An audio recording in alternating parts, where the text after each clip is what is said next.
안녕하세요, 백기라입니다. 자, 오늘도 제가 서울로 가는 길입니다. 아침 6시인데요 집에서 한 5시에 나왔습니다. 이쯤 나와야 월요일날은 차가 그래도 덜 막히거든요. 출장 다녀보면 요일마다 차 막히는 느낌이 좀 다른데요, 정말 월요일은 다들 새벽같이 일어나셔서 도로가 꽉 막혀 있습니다. 그래서 웬만큼 일찍 나오지 않으면 어디를 가든 서울 근교의 이 트래픽을 경험하게 되죠. 자, 오늘 여러분과 무슨 얘기를 해볼까 생각을 하다가 어제 제가 칼럼을 하나 썼어요. 뭐 칼럼이라기에는 블로그에 글을 하나 썼는데, 제가 지금 수목 이제 이틀 동안 강원도 강릉에 가서 정밀의료라는 큰 테마 안에 데이터 관련된 교육을 학생들에게 진행을 할 건데요. 뭐 난이도가 그렇게 깊진 않습니다. 다만 이제 이 교육을 준비하면서 처음에 문득 든 생각이 하나 있었어요. 뭐냐면 AI 시대에 굳이 데이터 분석을 아이들에게 가르쳐야 할까라는 의문. 사실 제가 뭐 강사, 뭐 교육 이런 얘기를 할 때마다 저는 좀 속으로 내가 과연 그런 것들을 얘기할 사람이 맞나? 왜냐면 뭐 강사나 교육자가 가져야 될 뭐 자질의 부족한 게 제가 굉장히 많습니다. 그래서 누군가를 가르친다는 게 굉장히 어려운 일이고 부담스러운 일인데요. 그럼에도 불구하고 불러주시니까 이렇게 다니고 있는데, 이번에 좀 의문이 들었어요. 저도 제 작업에 지금 챗GPT 등장 이후에 어마어마하게 많이 바뀌어서 작업이 굉장히 까다로워졌습니다. 제가 이게 쉽게 이렇게 얘기하거든요. 챗GPT가 등장해서 일이 쉬워졌다면 그 사람은 퇴출 대상이다. 네, 왜냐면 챗GPT 때문에 일이 쉬워졌다는 얘기는 좀 다르게 표현을 하면 그만큼 챗GPT가 잡아먹을 수 있는 일들을 하고 있다는 뜻이나 마찬가지입니다. 하지만 챗GPT 등장 이후에 일이 더 까다로워졌다. 그래서 그것을 딛고 올라서서 자기만의 무언가를 할 수 있는 사람이라고 생각을 해요. 아무튼 그래서 이런 챗GPT 같은 생성 AI를 써야지 무슨 뭐 데이터 분석이냐는 생각이 잠시 들었는데, 그러면서 제가 이제 뭔가 이런 것들을 좀 다른 데서 가져올 수 있는 인사이트가 없을까 생각을 하다가 갑자기 고등학교 시절에 배웠던 기술이라는 과목이 생각이 났어요. 이게 중학교인지 고등학교인지 기억은 잘 안 나는데, 당시에 제가 뭐 기술이라는 과목을 배웠던 기억이 납니다. 거기에 자동차 내연기관, 뭐 4행정, 2행정 뭐 배우면 흡압, 폭배 이렇게 외우고 했던 기억이 나는데요.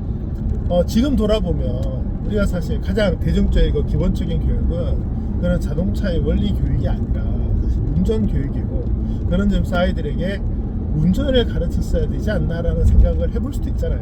그런데 우리는 어떻게 보면 그 기계를 배웠던 거예요. 원리를 배웠고.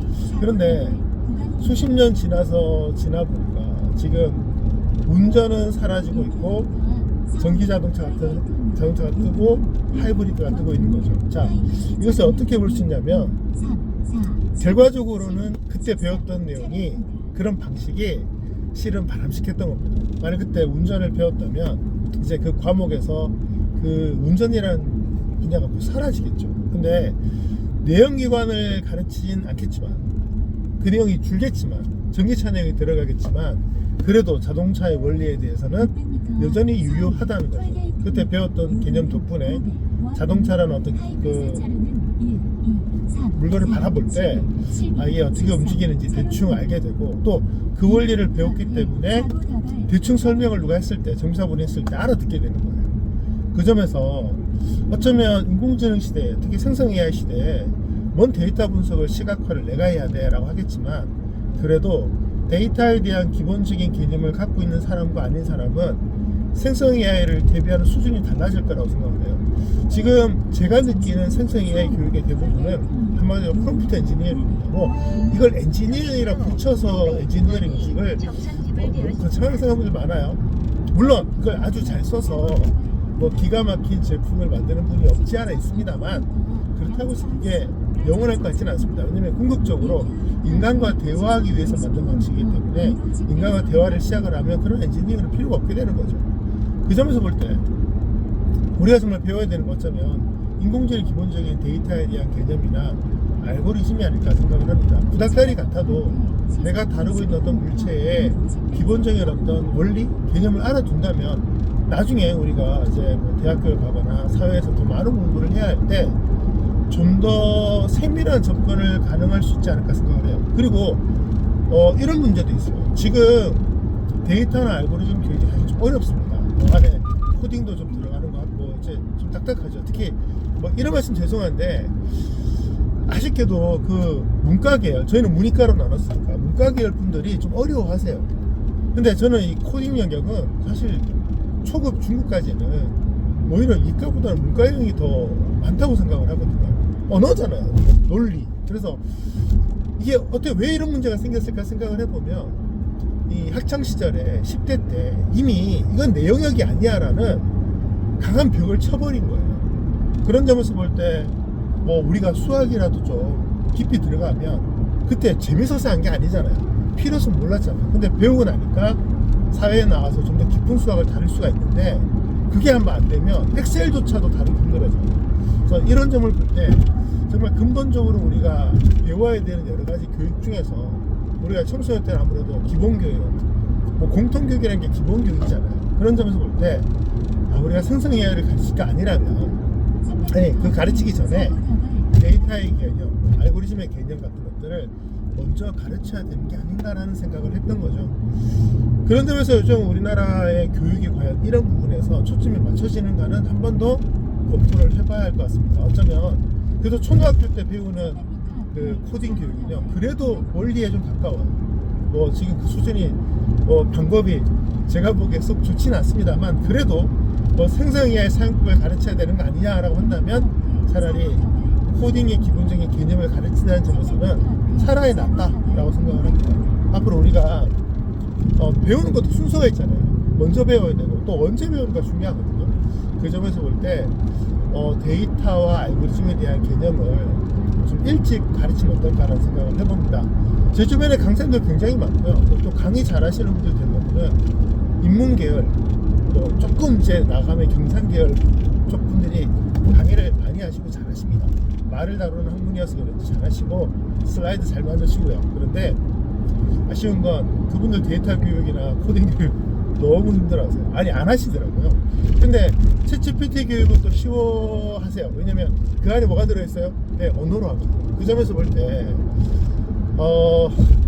수명이 그렇게 길지 않을 것 같아요. 그리고 깊이가 한계가 있어요. 그분들과 얘기를 하다 보면 뭐 무슨 라이센스를 땄다 뭐 얘기를 하시는데 전혀 실생활에서 다룰 수 있는 수준이 아니고요. 그리고 또 문제가 있습니다.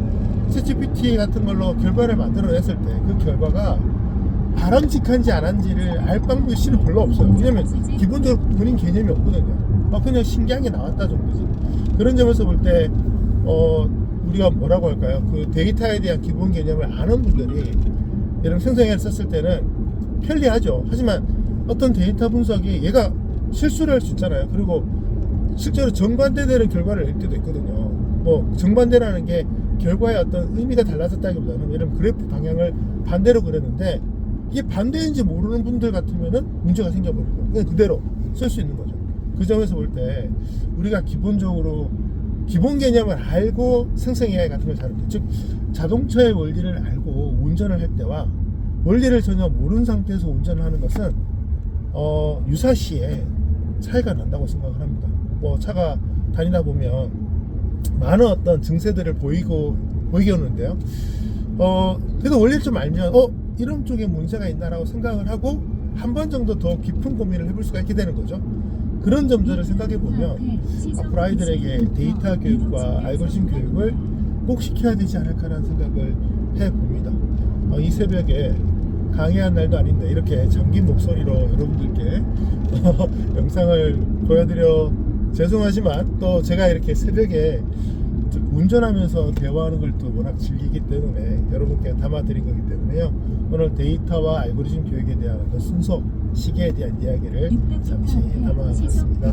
이제 도착까지 15분 정도 남았는데요. 열심히 달리면서 첫 번째 일 잘 마치고 오늘 하루 또 시작하도록 하겠습니다.